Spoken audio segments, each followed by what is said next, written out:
right, how did it go finishing up adding skeleton to your website? To make the process a little easier? Hope so anyway.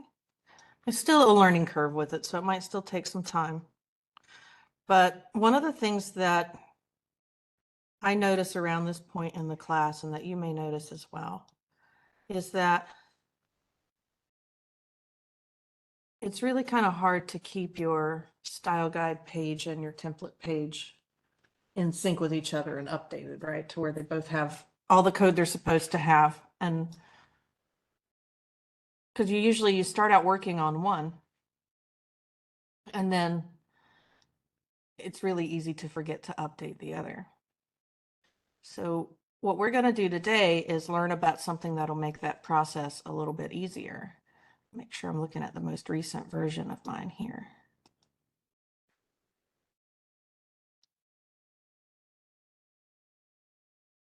Yeah, cool. Okay. So you should have something that looks kind of like this. And we should be using skeleton for some of that placement so that when we change the size of the screen down below 550 pixels, everything stacks. Except the footer, which we on purpose should have overridden that so that those icons don't stack, but they stay next to each other.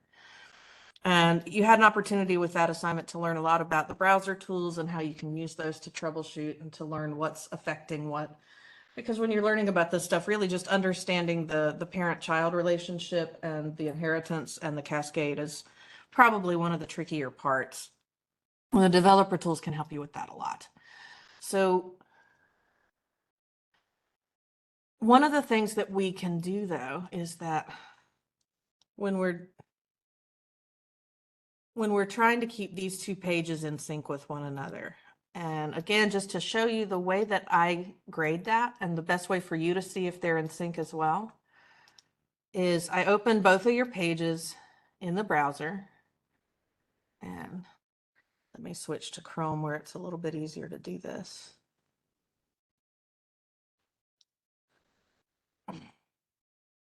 So I open both your template and your style guide, which should be separate pages, in the browser.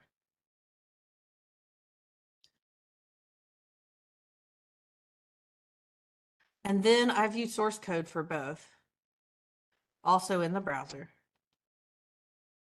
And then I put your source code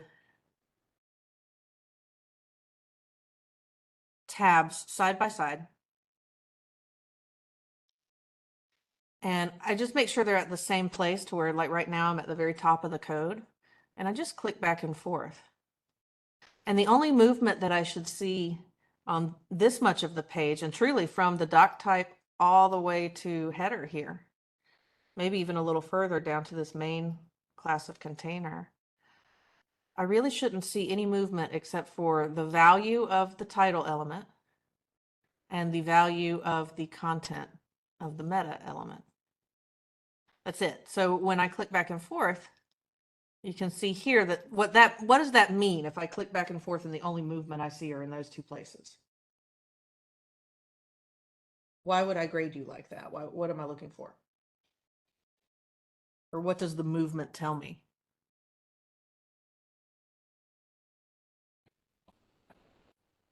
Documented fairly the same. Right, they're identical other than those two things, right?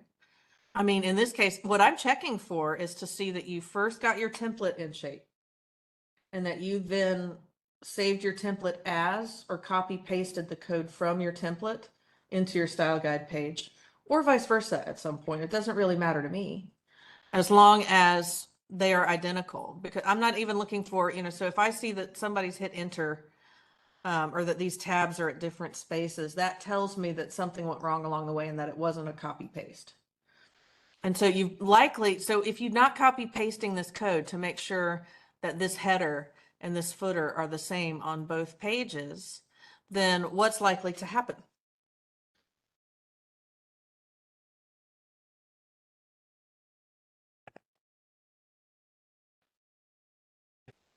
Yeah, so if you're not copy and pasting that exact same code, so if you're not making sure that the header code and the footer code for both of these pages is exactly the same, then what's going to happen?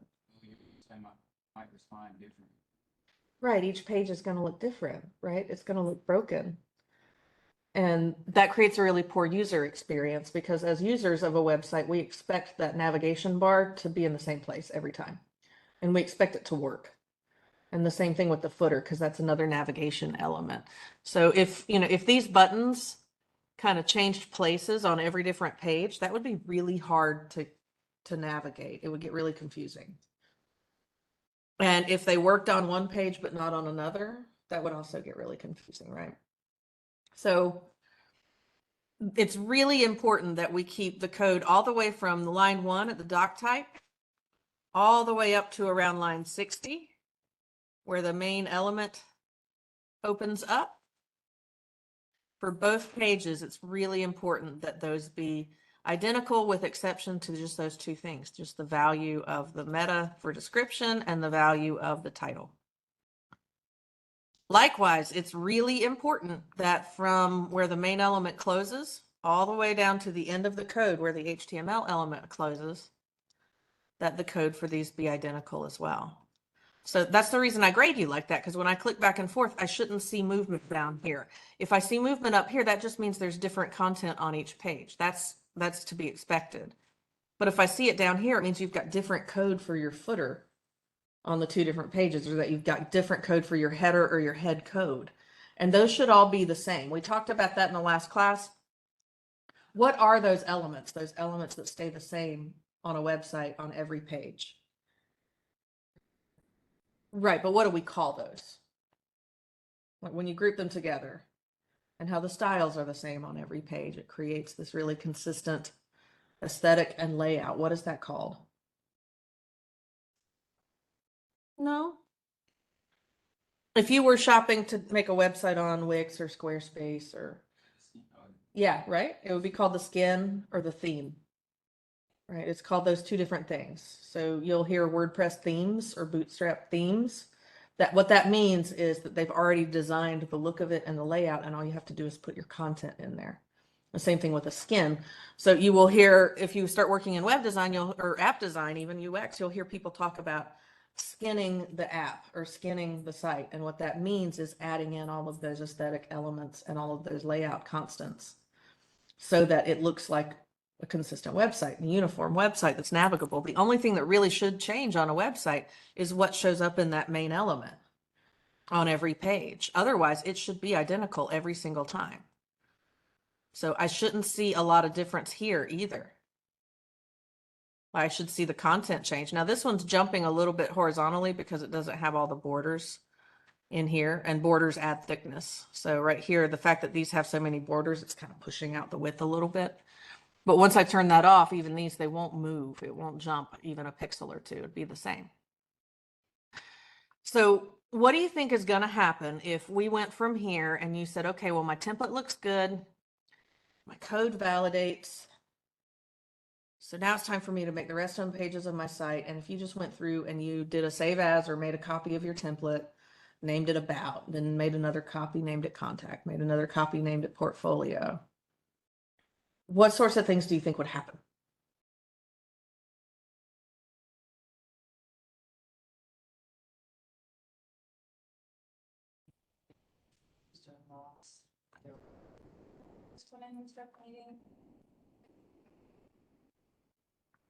It's like about file management. A little, yeah. So if I took this file called template and I just did a save as for each one of my different pages, if I already have inconsistencies in the code between this page and this page, what do you think is likely to happen if I start saving this page more times?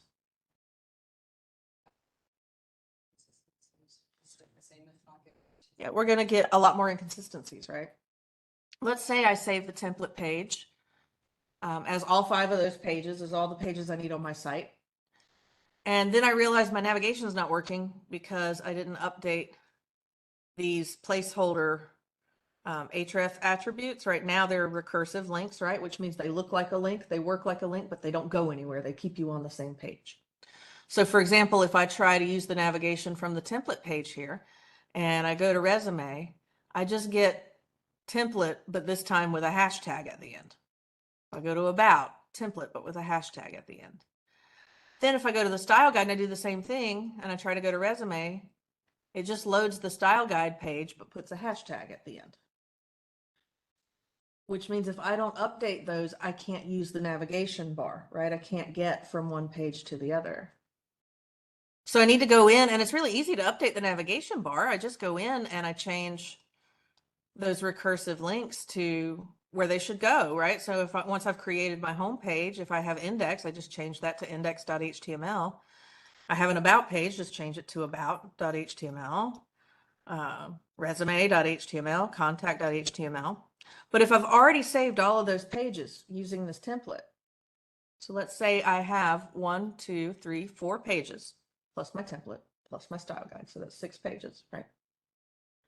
And then I save my template 4 more times as those different page names. And then I realize I didn't update my navigation. How many times do I have to update my navigation? How many different individual updates do I have to make? Checking. Talking about when we're like, just like switching it over to like Zilla, like that kind of like update. Mm-mm. How many times, if I save this file, if I have this file and I save it 5 other times before I realize that I need to change this to say index.html, how many times do I have to, how many files do I have to go into and change that hashtag to a page name? All 5 plus the template, so that's 6, right? Okay. So now, how many times do I have to go in and change that hashtag to lead to the about page? 6, right? All 6, because all those pages exist and they've all got the wrong code, right? Okay, so that's 12 changes, right? How many times do I have to go in and change this to lead to the resume page? It's not a trick question, guys. We've got 6 pages and they've all got the wrong code. So I have to change it 6 times, right? So now that's 18 different changes that I have to make. And then how many times do I need to change that to lead to the contact page? 6, right? That's 24 changes just to update my navigation. What if I find a typo in one of them? How many times do I have to go back in, right? Does that sound like an efficient workflow? No. And you know what? It gets really confusing when you're on the website itself. Because if that were to happen, and let's say I'm on my template page, and on my template page, my about link works. So I click it, it takes me to the about page, and then on the about page, maybe I forgot to update that one. So I click other links and I can't get anywhere. And so it gets really confusing if some of them work, but it's not consistent as to which ones work on what pages, right? So of course you're probably thinking, okay, cool. So what I need to do is before I save this file, I need to go ahead and create those page names, right? And then save it as the pages, which would be a reasonable way to go about it. But then what happens if I add a page to that navigation? And the site's already live. I've had it, I've been using it for a couple of months. And I decide I need to add additional pages.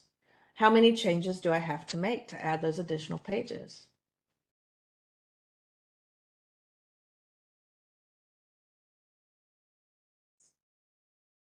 Like 1 per change per page, right? Can you see how that would get out of hand really fast?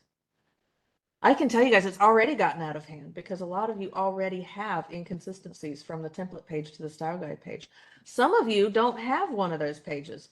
Some of you have the style guide content on the template page. And so if you get confused and you start doing that and you just change each time you take that same file and add new content to it, you're never going to have a complete website. So there's already some issues with how we're doing that. So one efficient way to handle that, or one option, would be to try to get our template exactly perfect as it needs to be and forecast the future for how we're going to want to manage this website indefinitely, and then save that perfect template over and over again. Does that seem like a practical solution though? Yeah?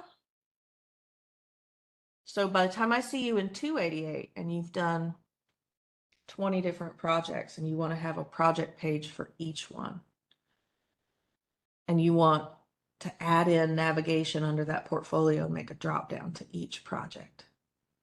We've got 20 projects now. You could save this template and that top navigation would be okay, but you'd still have to go back and update all the other pages that you'd already made and change that navigation bar. Some of you have already had issues where you're missing a closing anchor element, or where your closing list item's not there, or where you've forgotten to wrap the list items in an unordered list. I mean, there's a million possibilities of things that could go wrong. So do you think it would be easier to keep making these individual changes on every single page, every single time you made a change?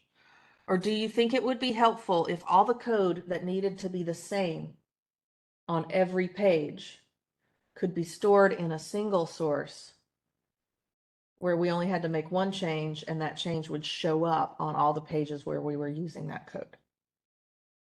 Option 2.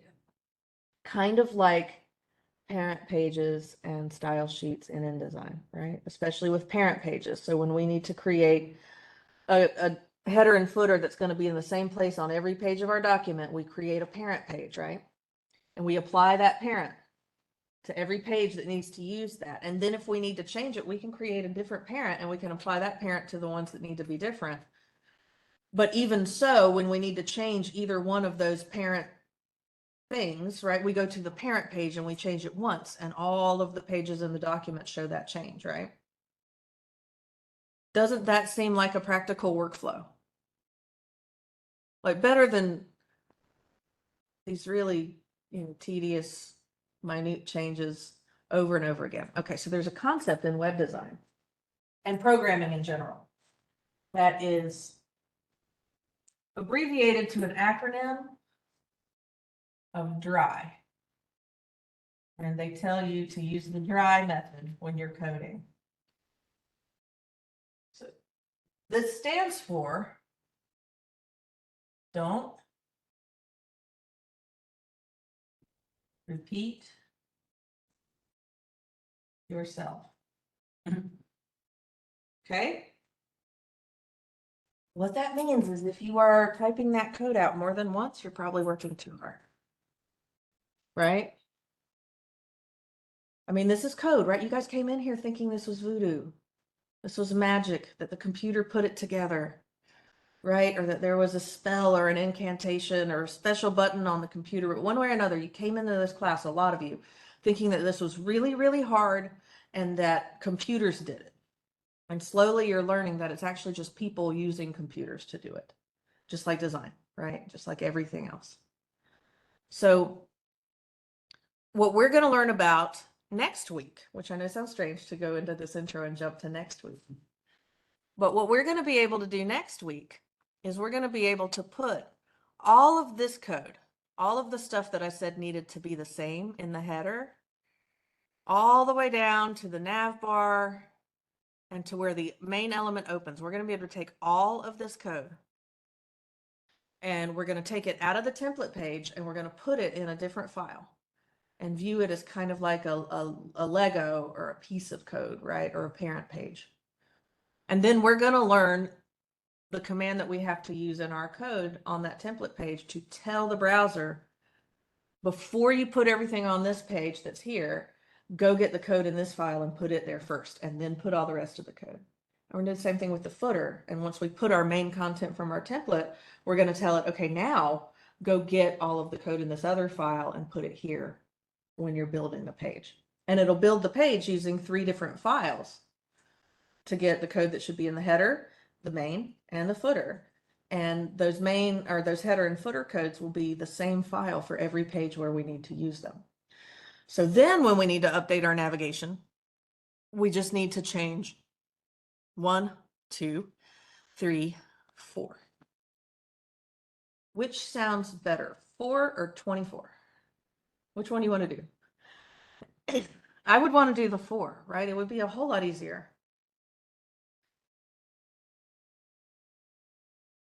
To do that, though, we can't do that with HTML. HTML is a static language. It's just for markup. You can't, it doesn't do a lot of the more interesting things that we can do in design. Now, CSS can do a lot of interesting things. With CSS, we can have animation. We've seen we can change placement, but we can also have movement. We can have raster effects like drop shadows and gradients and transparency. We can have all of that in CSS. But CSS is also not going to help us to make this page, to help us create this page by piecing together 3 different files. In order to do that, we need a server-side language. So HTML and CSS and JavaScript are all what we call client-side languages, which means that they come packaged within the browser as part of the browser. Like when you download a web browser, you get HTML, CSS, and JavaScript on your computer in that browser to use. And that's why we've been able so far to just right-click and open this page in the browser and see it. Once we start using a server-side language, we won't be able to do that because our computer is not a web server. Our computer, I might even have it here. Our computer is just a computer. Okay, so when we're done, our website's going to look kind of like this. So it looks a lot the same. Let me open up both folders.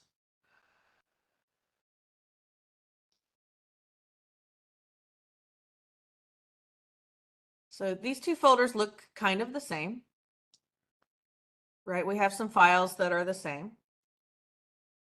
but we have some extras, right? So we've got a downloads folder, we've got a web fonts folder, we've got CSS, we've got images, we have a template.html. Notice we don't have a style guide.html over here anymore. Instead, we have a style guide.php. So that's the different language we're going to use today. It's called PHP. And it stands for Hypertext Preprocessor. You don't need to know that, but a student asked me that once about 10 years ago, and I didn't know that, and he therefore decided I didn't know anything. So, Hypertext Preprocessor. He missed out. It's been like the first month of class, right? But Hypertext Preprocessor, what that means is HTML is hypertext. The H in HTML, the HT stands for hypertext. So what it means is that it allows us to use HTML in a more interactive way, in a more dynamic way. So it's designed just to, it basically just makes HTML. And I might not be explaining this fantastically, but I'm trying, so bear with me. But if I go to my own version of our site here, I might have archived everything. Yeah. So I come to my archives here and I come find that one that's built with PHP. And you can see it's a similar site. Icons aren't working. They've gotten kind of old. So I need to update the code for that. But if we look at the page, I'm now on styleguide.php. It looks pretty much like the other style guide we've already built in HTML, right? And when I view the source code for the page, not a fan of the way Safari handles this, but when I view the source code for the page, it also just looks like plain old HTML. But what I'm telling you is that with PHP, all of this code that I told you, you see this comment here that says everything above this line is in the head code? What that means is all of this code is actually in a different file. It's being placed on this page and it's being placed on every other page by that same file. So I can navigate to all the other pages and I'm going to see the exact same code. And that way I can make one change instead of 6 every time I want to update, that link or something like that. In order to use PHP though, so I've got that on my computer too, right? And we can see where I could open this as a project in Sublime. And we can see the code. It's going to look a little different. Let me take a look at styleguide.php. So it's got a different kind of code up here. It's got PHP. But then the rest of this probably looks kind of familiar to you. Once you built the style guide, this was that code that you were given and told to put in the main element, right? And has the emphasis tags that wrap around and kind of make it look different. So the ultimate goal of this code is the exact same as what you've built so far, to have this. So what we're seeing in there is that code right here, this website style guide page and an emphasis tag that says this is an H1 element, a paragraph that says this page will be used as a web style guide. We see that here. So, but it's still got a nav bar, and you notice there's no navigation bar code up here. And it's still got a footer, but there's no footer code down there. It stops at the end of the main element, but it still has all that stuff. However, if I come back here and I tried now to open this in the browser, I don't even get that option in Sublime anymore. I get reveal in Finder, reveal in sidebar, but I don't get open in browser anymore. And with my HTML, that's an option. And the reason for that is because I cannot open this file in my browser anymore. If I try to open it from, so if I go to my folders too, let me take styleguide.html, drag it, drop it onto Chrome, no problem, right? Shows up. But if I come over here, take styleguide.php, drag it, drop it, not the same thing, right? Not the same thing at all. But when I tell you that it is actually the exact same page, let's see, that we were looking at in Safari, which I really need to change that from the default browser. That code that we just saw open in the browser that was just all black and white and code is this page. But the difference is this page lives on my hosting space, and my host is a web server. So it has PHP, but my computer does not. So PHP is exclusively a web kind of a language. It's used to make websites, and our computers don't come with it on there. So if I wanted to continue in my current workflow, I could work with PHP, but every time I wanted to see how my file was actually doing and how it looked and check it, instead of just being able to open it in the browser like I've been doing so far and just reload the page at this file path, I would instead have to go to FileZilla and move my code over and go to the public part of the site and refresh the page. And it would really slow me down, especially in this room where the internet's kind of spotty, right? So again, we want to try to start using this dry method, right? We want to change our mindset to, if I'm doing the same thing over and over and over again, I'm probably working too hard. There's probably an easier way. And as a designer, that really needs to become our mindset. So when you see me in 152, when I'm teaching you in computer design tech, aren't those kind of the same things I'm trying to do? Like, how can I, make it to where I'm not having to put the same stuff on every page, and then if I move it, I have to move it on every page. So it's all about efficiency at this point. And it's about working smarter and not harder, as they say, right? And learning how to do that. But it does sometimes require us to level up our skills a little bit.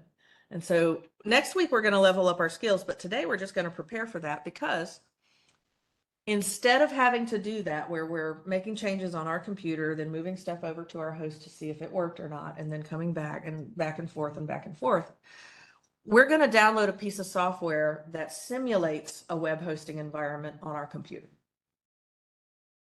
Do you know what it means if it simulates it? Is it really a web hosting environment if I put that on my computer? No, right? But it acts like one, right? So it's going to let me see these PHP files on my computer without having to put them on my host.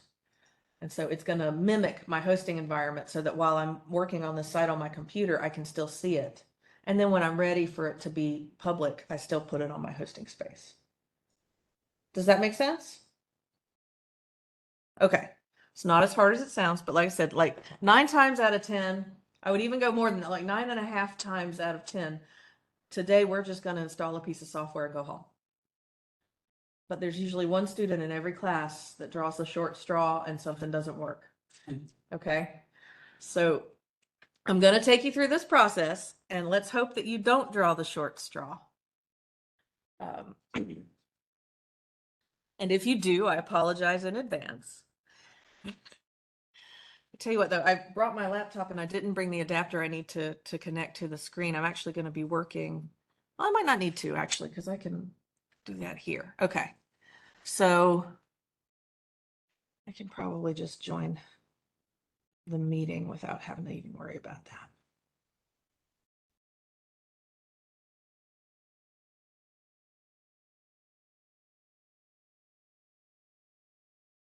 While you're waiting on me, what you want to do is you want to navigate to a website from your own computer. It's called MAMP, M-A-M-P. This might take a while. I forgot last semester how bad the internet was in here, so hopefully it's better this semester. I meant to tell you to do this before class, but you want to go to the site for MAMP and MAMP Pro. And what these stand for are, the AMP stands for Apache, MySQL, and PHP. You don't need to know that either, but just in case you're curious. And the M actually stands for Mac, but currently MAMP is cross-platform, so it works on PCs too. There are a bunch of different flavors of this software. There's one called AMP, there's one called WAMP, which is for Windows, there's MAMP for Mac, there's XAMPP, which is device agnostic. Like there's a bunch of them. They're all just a package that acts like a web server. And you could really work with anyone that you want. The reason that I work with MAMP is just because right now it is the most user-friendly that is available on both Mac and PC. And so that way I'm able to show everybody in the class with one piece of software. But there are others that work well too. What you want to do is use the free download. And then you have to choose your operating system. So you have to pay attention to what is going on here, especially if you use Mac. Like Windows, it's Windows 10 plus and that's it, right? So on Windows, this is your one. But you need to know whether you're using the Intel chip on your computer or the newest, like the M1. So if you don't know that, you go to the Apple menu up here and you go to About This Mac. And somewhere on this screen, it might be higher up, but on the latest OS, it's down here and it just says Mac OS and it tells you Sonoma, which doesn't matter, but 14.4.1 is what you want to look for. So I'm on Mac OS 14. You might be on 12, 10, doesn't matter. But if you're on like 10 or 12, this is going to be your one. And if you're on 11 or higher, you're going to go with this one. So go ahead and initiate that download while I'm getting set up on here.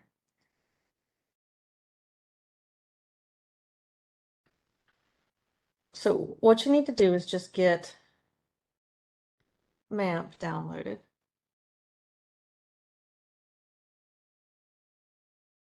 And you're going to get some extra stuff with it that you don't need.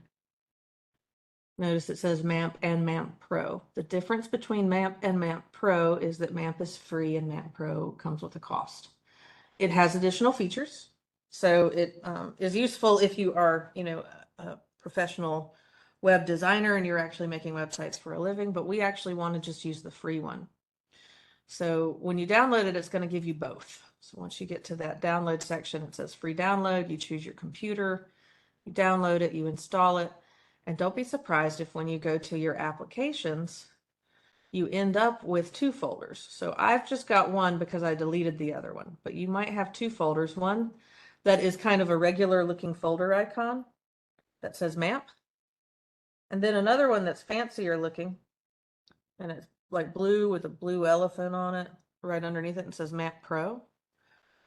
Once you get your download done, you may as well go ahead and delete MAMP Pro because it's going to try to force you into a trial and it's going to use it for like 7 days and then it's going to not work anymore. So once you get it downloaded, if you see MAMP Pro listed right underneath that MAMP folder, go ahead and delete it. You don't need it.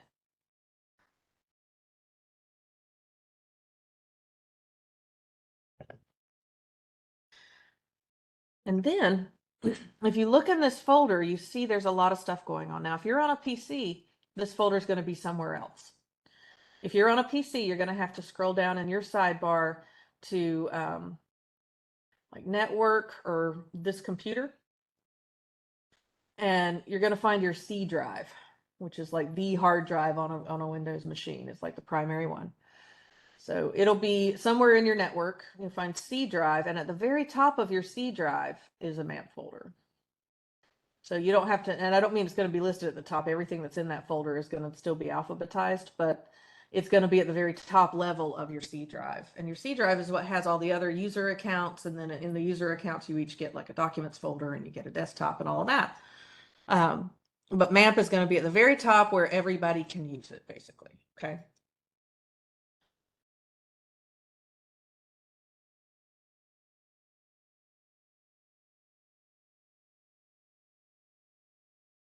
Did you find it? Okay, good.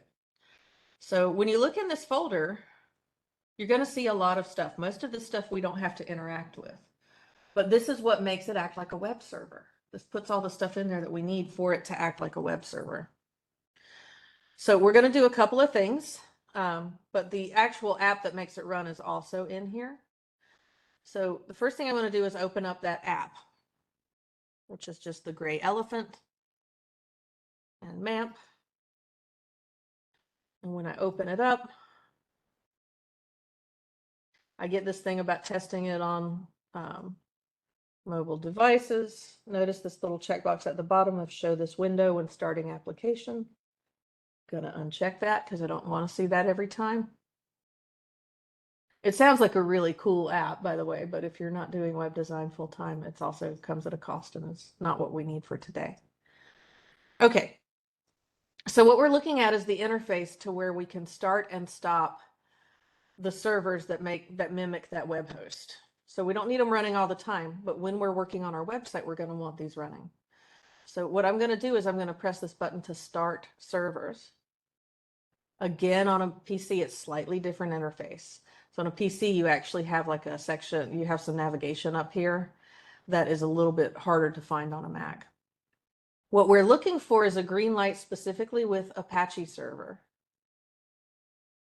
And if MySQL doesn't come on, that's really actually not a problem. And you notice how cloud is red? A red light? That's because that's what MAMP Pro gives you. So you have to pay to be able to use this with cloud-based storage. So let me ask you this. How many of you are using OneDrive or iCloud on your computer? How many of you might not even know if you are? The way you'll know is if when you open one of those web pages and you see that file path, you'll see OneDrive or iCloud in the path somewhere. And if it's in the path, then you are using OneDrive or iCloud. And there's nothing wrong with that. It's, you know, it's cloud storage, but what it means is that this process we need to do a little differently for you is all, okay? So once you get Apache server running, on a PC, you have a lot of options up here. On a Mac, they're over here at MAMP and in MAMP preferences.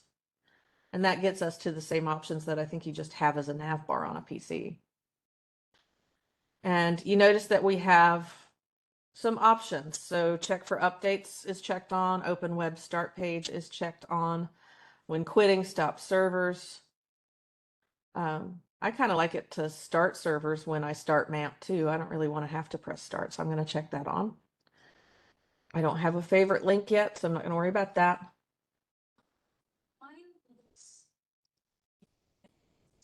Yeah. Are you on a Mac or a PC? Okay. Intel Mac or M1? M2. Okay.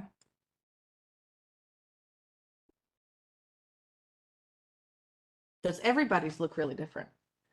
Mine does not look like that, but it has a similar Okay. thing. Similar dialogue. Mostly it's the same. I tell you what. One input that's like different. Let me see. But I maybe with the Mac and the 11 plus. Mm-hmm. Yeah. Well, I believe mine's like 13. let me see if there's a dramatically different version. Yeah, I think yours is. Huh? Maybe. Yeah, I haven't updated it in a while. Okay. Well, cool. Let me download it. If it downloads quick enough, I'll install it, and then I will be able to just kind of walk through this with you.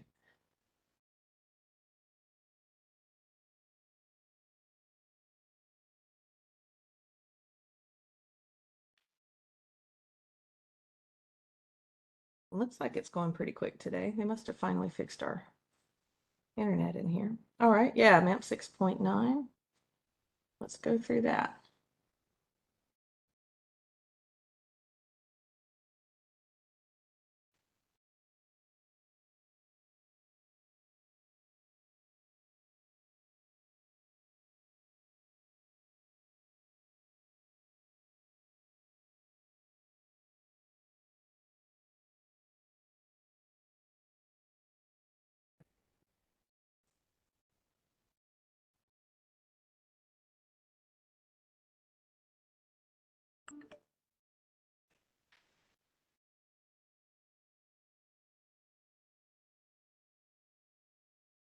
All right, so back to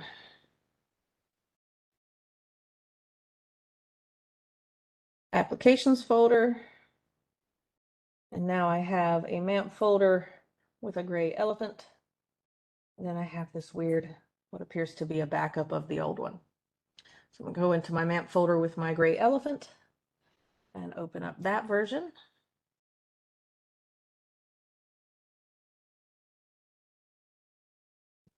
Is this more what you see? All right, good. So what we can do again is start servers. And if you remember, I didn't do it yet, but I said you can just delete MAMP Pro. So that's what I'm gonna do.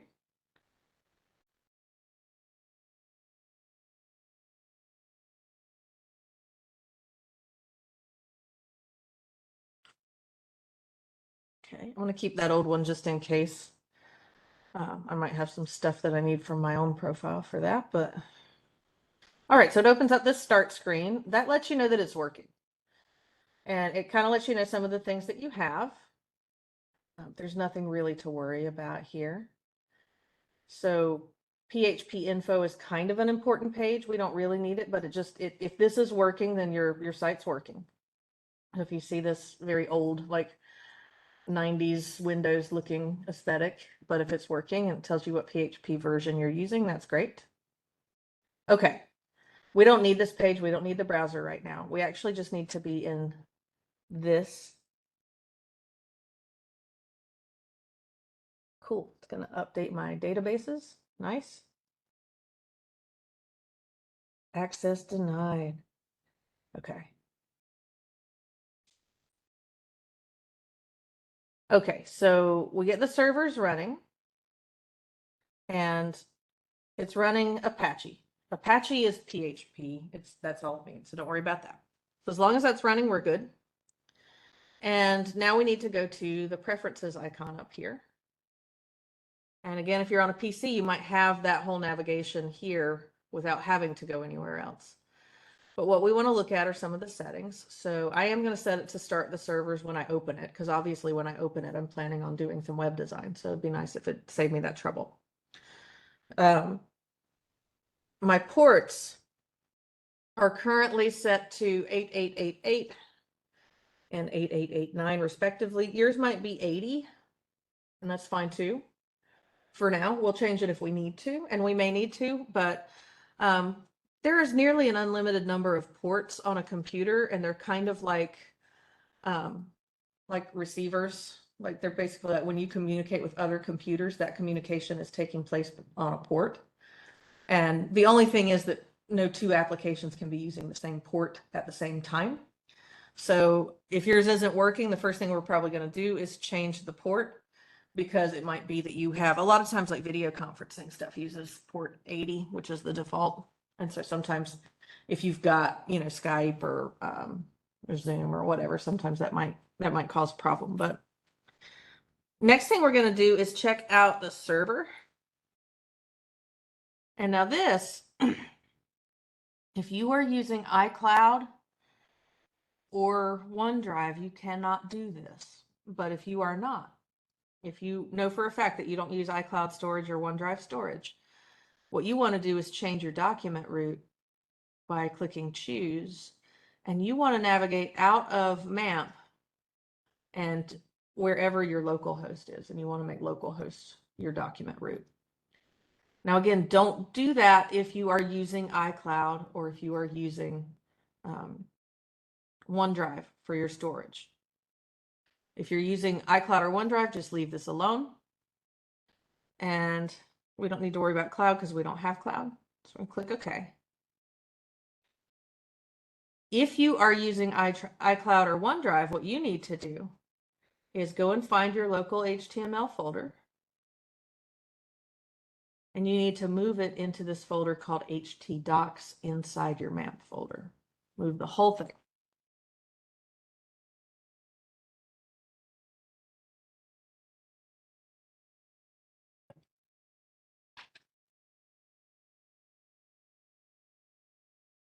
Put it into the mail.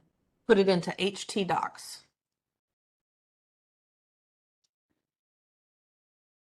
Let's see if I can get.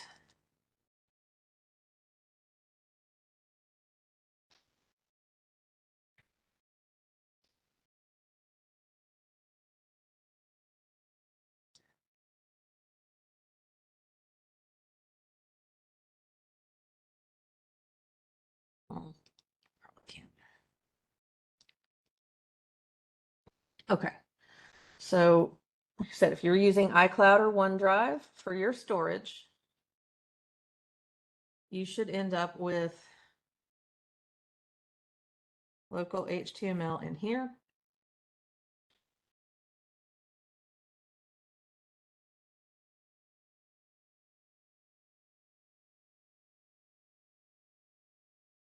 In there should be a folder called GRD188, right? You've already made these, so don't make any more. I'm just trying to replicate it. And somewhere in there is probably a folder with your first and last name or your first initial and last name dash portfolio. In there are a bunch of HTML files right now. For now, since I don't have my web files on this profile, I wonder if I could step out.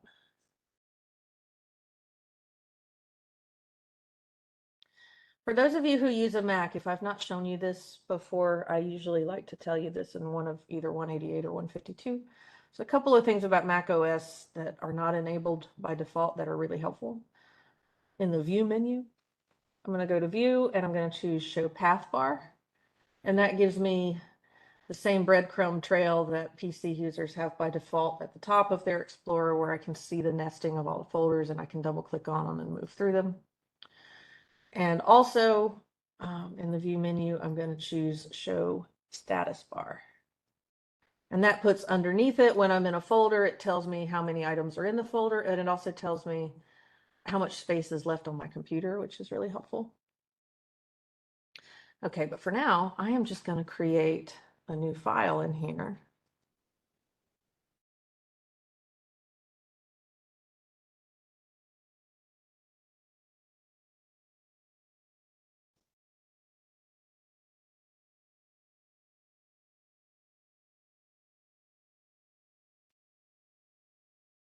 And it's going to be really simple. Back to our HTML basics tutorial. You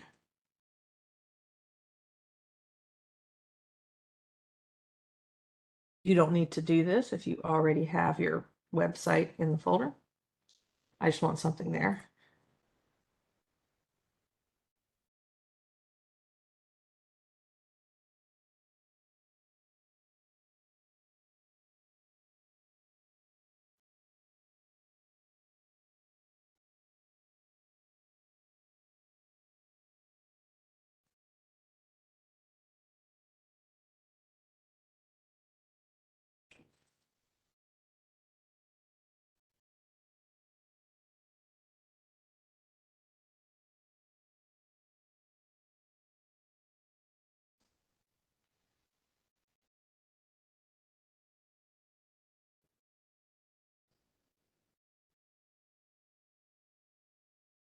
Okay, so now I've got a file in there.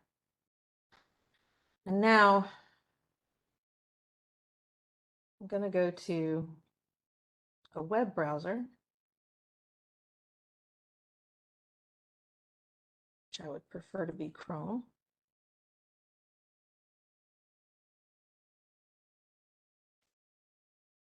And with MAMP running, when I open up this web browser,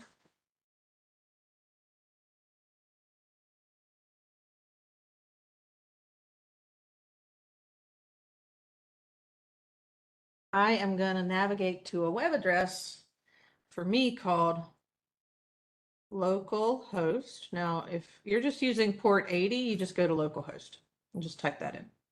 For me, since I was using a different port, I have to type a colon and 8888. And you should get, now if you were not using iCloud or OneDrive and you changed your path to localhost, to local HTML, you should be seeing your folders in local HTML. If you do use OneDrive or iCloud, you're probably seeing a page that looks like this. This is good. I mean, it looks kind of scary, but you notice the first paragraph says, if you can see this page, MAMP has been properly configured and launched and is now all set to serve your web content. So where is this page coming from? Well, if I go into MAMP and htdocs, there's this file that was already in there called index.php. And if I open index.php in Sublime, or a text or code editor of any kind,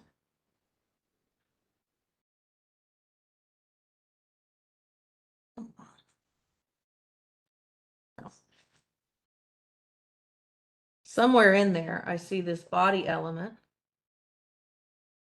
that has a paragraph in there that says, if you can see this page, MAMP has been properly configured and launched and is now all set. So what we're seeing getting served up there is that index page. I don't need it, so I can delete it.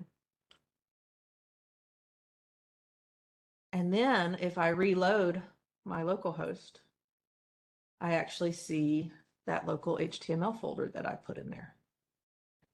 If I click into it, I see my GRD 188 folder. Does this look kind of familiar?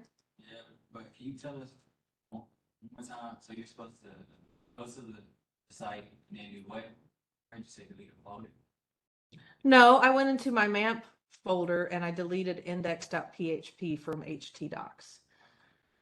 Like I said, if you're not using cloud-based storage, then you didn't have to do that step because you should have changed your server route to local HTML, and then it just already was loading local HTML.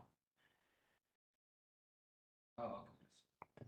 But if you delete that, when you navigate to localhost, you'll be able to move through local HTML until you get to your portfolio page.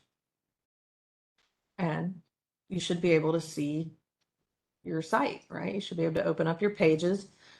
Now, the difference is it works like a web address. So this is a different way of accessing your file from where you were right-clicking and opening in browser.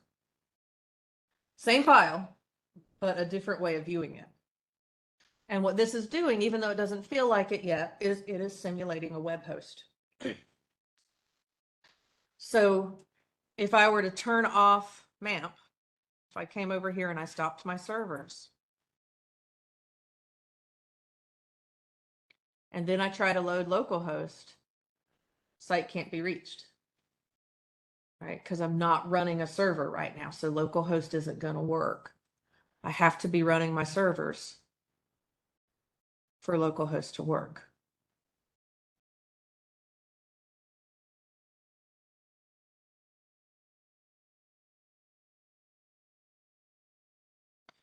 So once they're running again, I reload localhost, it's back. It just saves me from having to move files to the hosting space over and over again. You okay? No, you lost me. I deleted the file. But Then you just Nope. reload the page. I do already go on to localhost, thing. Because I was gonna say, when I did the local and then localhost, nothing popped up. Are you using iCloud or OneDrive? No, sorry. So I was like, sorry, don't have to participate. No. So you should have already gone to your preferences And in your server, you chose choose and you navigated to localhost from there. So then when you navigate to localhost, whatever your port is, so you do have to check that. So what does it say on this tab for your port?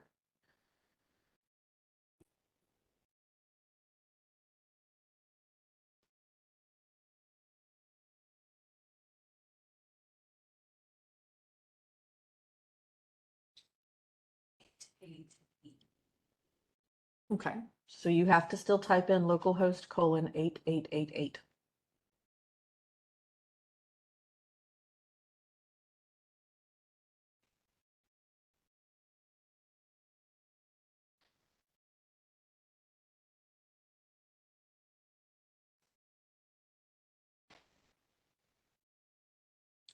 Four eighths, yeah. Not three. Three won't work. Less proceeding to the number 4. 5 is right out. Okay. Everybody to this point? You're almost done. Almost completed the assignment if you are. Okay. But we need to do one other thing. You won't see this working until next week.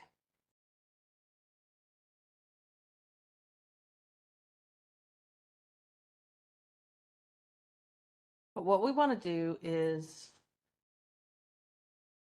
we want to turn on error reporting. So you know how when we validate our HTML, we get these messages that tell us if something's wrong?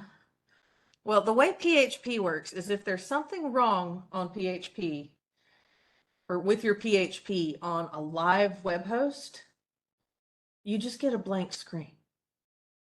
Like the screen is just white.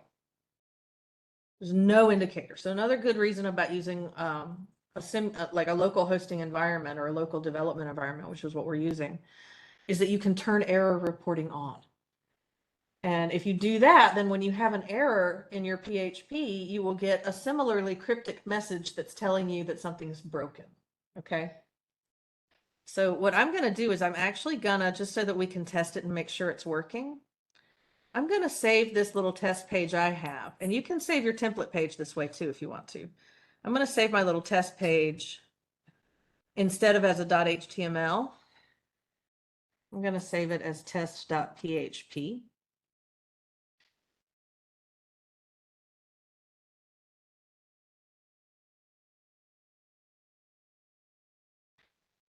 And one of the first things we'll see is that if MAMP is running and I go to that page, it looks exactly the same as the HTML page. If I view the source code, it'll still look exactly the same as the HTML page. Like you don't see PHP in the browser. But now I'm going to go in and I'm going to put a little bit of PHP in. So PHP kind of has tags too. So the way PHP looks is it starts with an opening tag that is a less than symbol, question mark, and the letters PHP. That tried to help me. I didn't want that help. And then it closes with a question mark and a greater than symbol. Again, we're going to worry about this next week, but I'm going to test it. So I'm going to write a PHP statement, which is just going to be echo, which means print this or write this. And I think it can just be a string of hello. We'll try it. So now I come back, if I reload this page, if I did it right, I have this word hello up here, and that's all it's doing. But let me break it. I'm going to break my PHP on purpose. And when I do that, it forgave me. Let me break it more.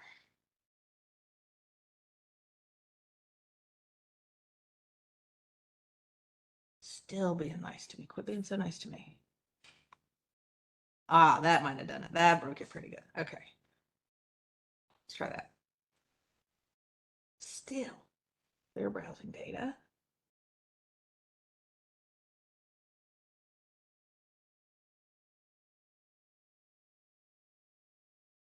Okay. I know what I can do. Echo.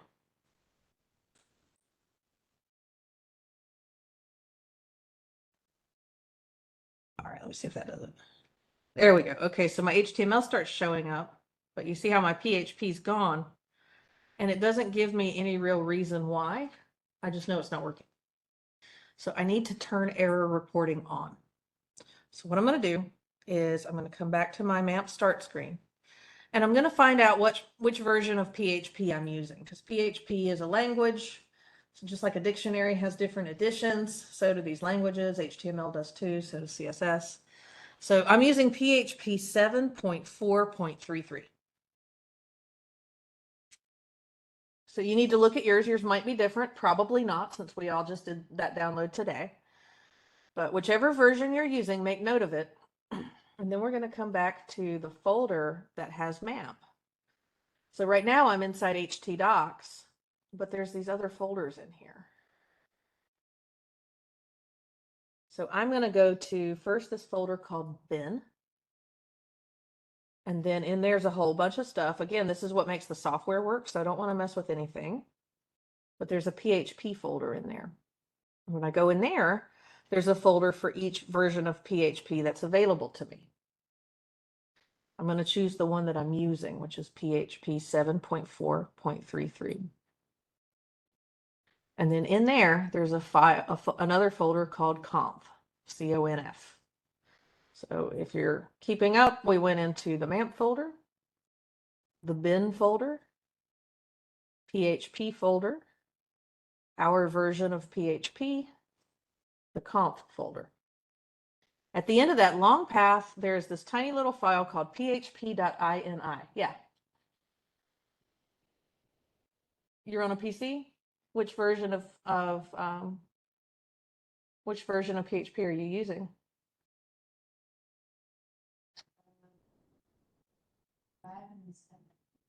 Oh, You got to look on your start screen and see which PHP version you're actually using. Because if you're on a PC, it might be different from a Mac.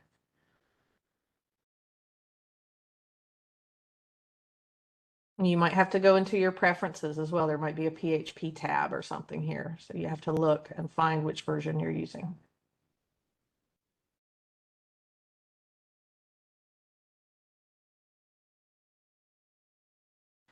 I think a lot of my PC users are on like a version 8 right now. So you might be using like 8.0.1 or something.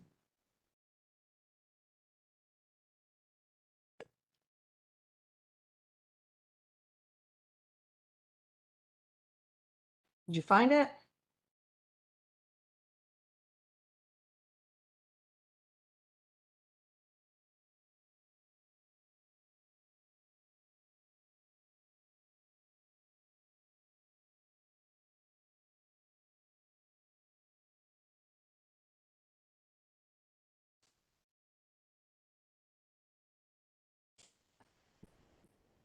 Well, no, you can't follow along unless you do. So it's not on your start screen, right? Not there. Okay, so go to your preferences. There you go. That'll help. I wasn't gonna make you, but if you're gonna come up here, I'll help you. Okay. So go to tools, maybe? See what's there. No? Okay, go to servers. Okay, no, go to MAMP. Preferences. Okay. PHP 8.0.1. There you go. okay, thank you. Yeah, they're just a little bit different. So for you, you need to find the 8.0.1 PHP folder instead of 7.4.33. After that, it becomes the same again. You're going to find a folder called conf or conf. And you're looking for a file called php.ini. I'm going to open that file with Sublime Text, but I could use any text editor. I could use TextEdit. I could use Notepad. It's fine. I'm just going to open it with Sublime Text because I've already got it open. And the way that it color codes and everything is just kind of easier for me to see. Okay, so what I'm looking at now is a lot of code. Like over here on the right-hand side, you can see all the code. And look at it. If I printed it out, it'd probably be as tall as me. Like this is easily, you know, a book's worth of code, right? But the interesting thing about it is that the way that this language is written is that comments are on lines. So if you want to comment a line out, you start the line with a semicolon. So every line of text here that starts with a semicolon is not actual code, it's documentation. They've actually put all of the instructions for how to use this file in the file as comments. And so every line that starts with a semicolon doesn't do anything, it just gives us information. And we are looking for one line of code in all of this. And so we are going to be smart about how we do that. And when we are in 152, what do we use when we want to find a needle in a haystack and not spend all day scrolling and looking? Find type. Find and change, right? That works in many places, guys. So I'm going to do Command F or Control F if I'm on a PC. Opens up that same interface. And I'm going to look for all lowercase display and then an underscore, all lowercase errors.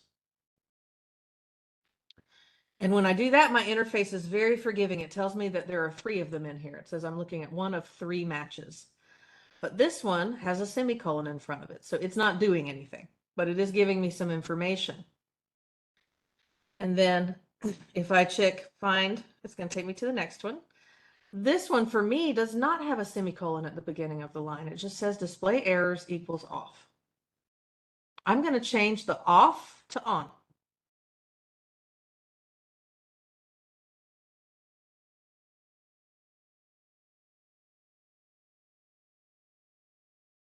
And then since there were 3, I'm going to check find again just to see where the third one is. And it's just part of the documentation as well.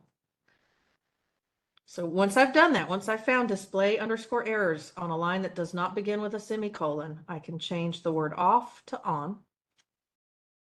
Then I can save that change. Come back to my MAMP start screen. And I have to reboot my servers. So I'm going to click stop. Once they stop, I'm going to click start.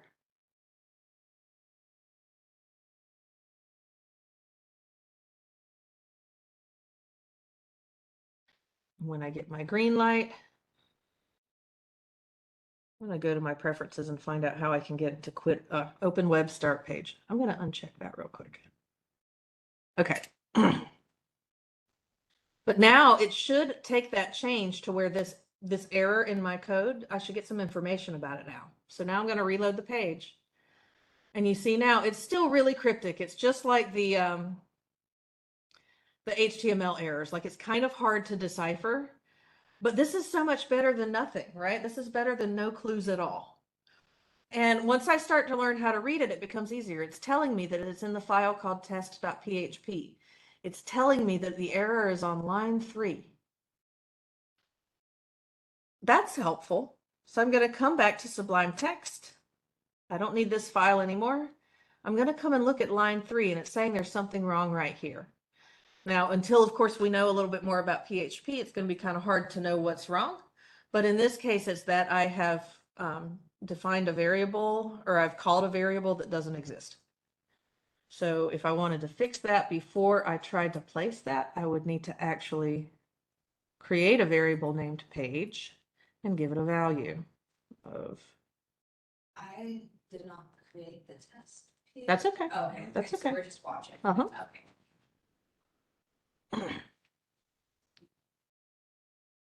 And then also there was more than one place. There was also like line 90 or 96. It said display errors, but it said default value.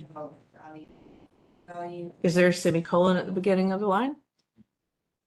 Yes. Nope. It's a comment. It's just documentation. Okay. So don't change anything from off on there. Okay. Just Nope, doesn't matter. Yeah, it does nothing. All right, so if I know PHP and I go back and I fix my error, then now I have where it's passing what I wrote in that variable. It's just that I was calling a variable that didn't exist. So we're going to learn more about that and this stuff next week. This week, you're just getting ready. Okay, you're just getting the software ready. So what do we turn in? We're pretty much done. And so what you're going to do is you're going to come back to that PHP any. And this time I'm going to open it with whatever. I'm going to use text edit since that's the default. And I'm going to find that place where I changed the word display errors to on, and I'm going to find the one that's not the comment, right? So right here is good. I'm going to put that in front of my browser that's showing this address of localhost and is showing for you. It should show your website, like you should be leading to your website for this. And then the last thing you need in the shot is your MAMP start screen, and put it where it's showing me where your document root is. So I know if you're doing this on a cloud-based storage or if it's on your computer. And I should see that the servers are running. So what I'm looking for is one screenshot that shows me this address. And it's showing me that your website is loaded at that address. So I'm looking to see localhost at the beginning. It doesn't need to be an exact match for my address, guys, just localhost running. I'm looking to see your MAP start screen. And I'm looking to see that you have turned on error reporting. Once you have that, you can take a screenshot that shows, make sure the address bar gets in there so I can see localhost. You take this one screenshot and turn that in, and you're done. So again, to turn in this assignment, just show me your website open in localhost. Show me that your error reporting is turned on. Show me that you have MAMP up and running. And that's it. This screenshot is your deliverable for this week. You also have a couple of questions to answer, but that's it.